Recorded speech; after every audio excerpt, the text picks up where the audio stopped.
On a crisp September morning, the city of Paris witnessed a moment many thought might never come so soon.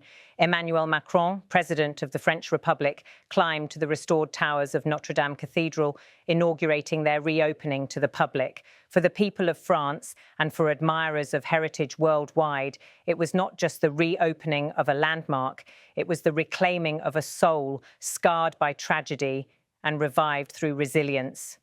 6 years ago, on the evening of April 15th, 2019, flames consumed the roof of Notre-Dame.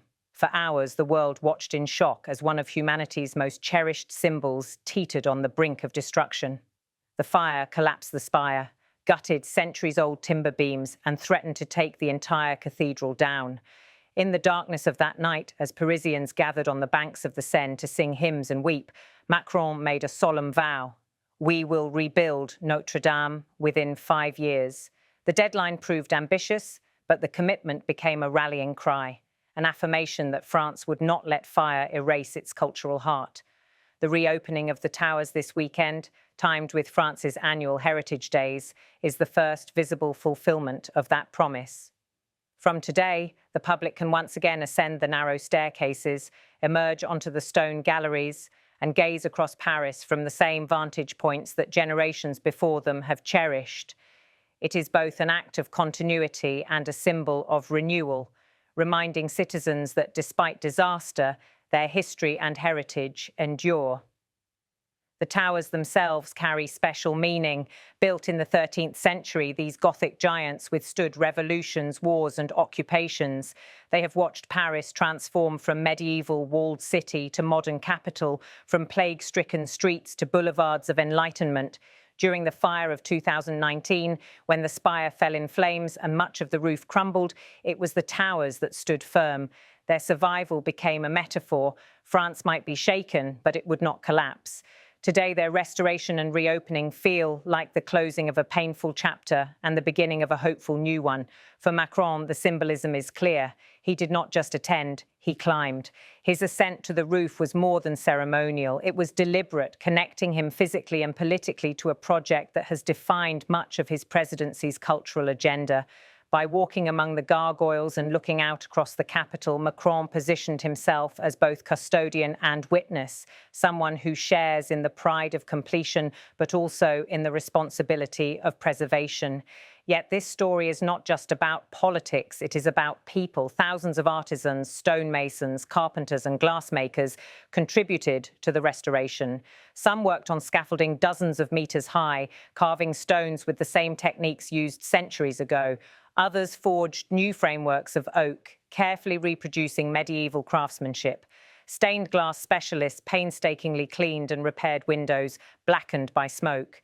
The project became a collective effort, uniting French expertise with international support. Donations poured in from around the world, from billionaires pledging millions to schoolchildren offering coins from piggy banks. Notre-Dame's restoration became not only a national mission, but a global one. The reopening of the towers therefore stands as a tribute to those efforts. Visitors ascending them this weekend will not just be climbing into history, they will be walking into the result of one of the most ambitious restoration projects of modern times. Every stone they touch has been examined, every surface tested, every gargoyle secured to withstand not just decades, but centuries ahead. The Heritage Day setting amplifies this symbolism. Each year, France opens the doors of monuments, museums and cultural sites to the public, often free of charge, to remind citizens of their shared inheritance. This year, Notre-Dame's towers headlined the event, underscoring their central role in French identity. As families line up, as tourists from abroad join the crowds, the message is clear. Notre-Dame is not only back, it is open, it is alive, and it belongs to everyone. Beyond France, the cathedral holds global significance. For millions, Notre-Dame is more than a church. It is a symbol of Gothic art, immortalized by Victor Hugo's 1831 novel, The Hunchback of Notre-Dame, which itself helped save the building from demolition. Hugo wrote that great buildings, like great mountains, are the work of centuries. His words ring true today as Notre-Dame reclaims its place in the skyline, a testament not only to architecture but to humanity's will to preserve what fire sought to destroy. For Parisians, the reopening carries an emotional charge. Many still remember gathering along the Seine the night of the fire, watching the sky glow orange. That shared trauma became a national scar. To climb the towers today is to rewrite that memory, not to erase the fire, but to prove it did not win. It is an act of resilience, a public reclaiming of a symbol that belongs to the city's very soul. Politically, Macron's presence also underscores his broader message that heritage is not passive, but active.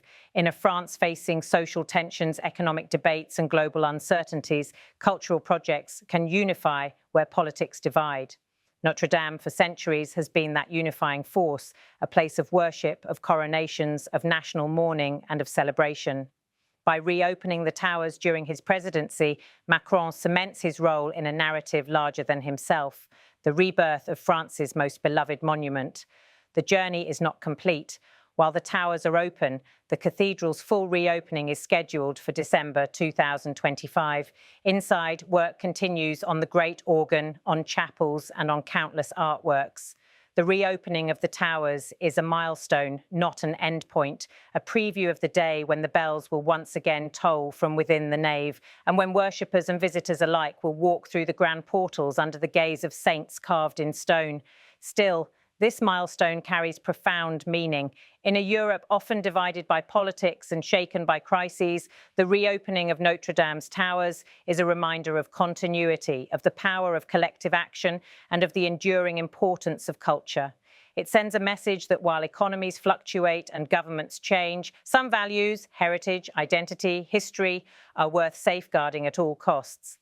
Looking across Paris from the towers, one sees not just a city, but layers of history, medieval bridges spanning the Seine, Haussmann boulevards from the 19th century, modern skyscrapers at La Défense. And rising above it all, once again restored, the towers of Notre-Dame stand as guardians of the French spirit. They speak to resilience, to unity, and to the eternal dialogue between past and present. As Emmanuel Macron stood atop those towers, the cameras captured more than an image. They recorded a moment when France celebrated victory over destruction, when stone and fire met and stone prevailed. For the world, the reopening of Notre-Dame's towers is an invitation to climb, to see, to remember, and to believe that even in the face of tragedy, humanity can rebuild, restore, and rise again.